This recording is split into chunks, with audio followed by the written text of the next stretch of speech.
ما به درد بی کسی های خود عادت کرده ایم. نیمه شبها تا سحر با غصه خلوت کرده ایم.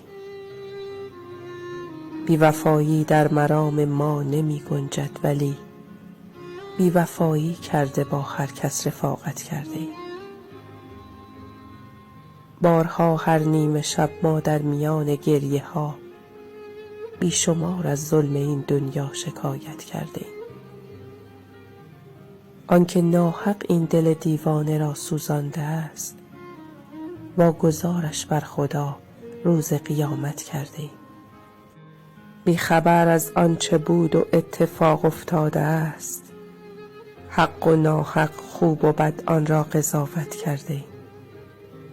آنچنان شرمنده ایم از محضر پروردگار، از که از روی ریا حق را عبادت کرده ایم.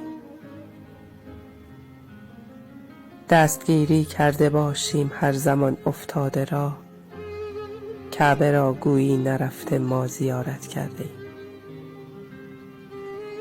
از غم و از بی کسی دیگر مگو سنگ سبو، ما به درد بی کسی های خود عادت کرده ایم.